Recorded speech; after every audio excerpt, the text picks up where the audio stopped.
I'm joined right now by Phil Pritchard, who is better known as the keeper of the cup. You don't recognize him without the Stanley Cup and his white gloves on, but here he is. He's got the white gloves. But here he is in Columbus. Phil, this entire weekend, you go a lot of places. You go all over the world. What's this weekend in Columbus been like for you? It's been awesome. Everyone's known Columbus is obviously a sports town with football and the national championships a couple of weeks ago, but they really are passionate about the game of hockey here. I mean, it's been around in Columbus for 60 years plus with some of those minor teams like the Checkers and Owls and those, but these Blue Jacket fans are welcoming into the city. They're making sure we're having a good time, and they're making sure they're having a good time as well. The league really got kind of a glimpse of this back in 2007 when the draft came here. And now here we are almost 8 years later, and the All-Star game is here. Do you think that the entire hockey world is starting to realize what you just said, what a good hockey market and a good hockey city this is? Well, it is. I mean, for those that have never been here before, I think one of the greatest things about it is everything is downtown. So you park your car and you never have to drive again. The C-bus that goes around and that, it's perfect. It goes up and down the streets and that, but the convention center, the rink, the hotels are all walking distance, and I think I saw one or two restaurants and bars, or maybe a bit more than that too. But everything's here, and people are beginning to realize that it's a destination for a sports weekend.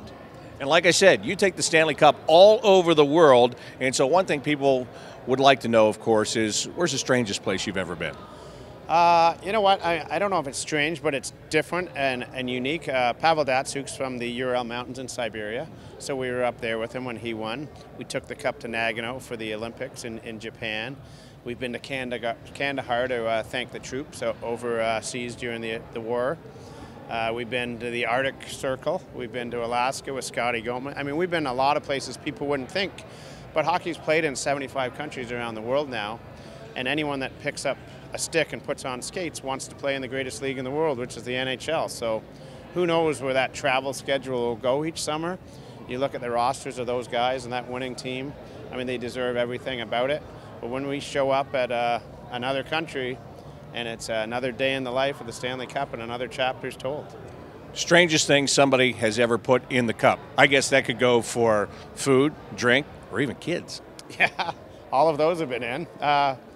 Let's see, strangest thing. I mean, obviously there's the normal things, just like you were saying, in drink. But I'd go with Thomas Kopecky, who's won the Cup with Detroit and Chicago from Slovakia. He had soup out of it, which is, you know, soup. But in Slovakia, there's a cultural soup that translated to English is the inside of a cow's stomach soup. And for North Americans, pretty bizarre. For Slovaks, big cultural food. The soup was great, actually. I didn't eat out of the cup. I had my own bowl. But it was unbelievable. So I'd go with the inside of the cow stomach soup. And what is the worst thing that's ever happened to the Stanley Cup, would you say? Well, I think when you and I are 122, we're going to have dings and dents in us like it does. But, I mean, hey, as we travel around, sometimes it misses a connection on an airline. Sometimes it gets dinged and dented, but every one of those has a story, and that's what makes it's the greatest trophy and the greatest sport in the world. And when Phil is not here in Columbus or somewhere else on the road, he actually is a curator at the Hockey Hall of Fame in Toronto, and you should really stop by. Wouldn't you invite everybody to stop by? Everyone from Columbus, you've showed us a great weekend. We'd love to show you the same at the Hall of Fame in Toronto. Phil, thank you so much. Great to see you. As always, Bob, it's a pleasure. Phil Pritchard, he is a curator at the Hockey Hall of Fame, and he's also more plainly known as the keeper of the cup. For Jackets TV, presented by Ohio Health, I'm Bob McElligott.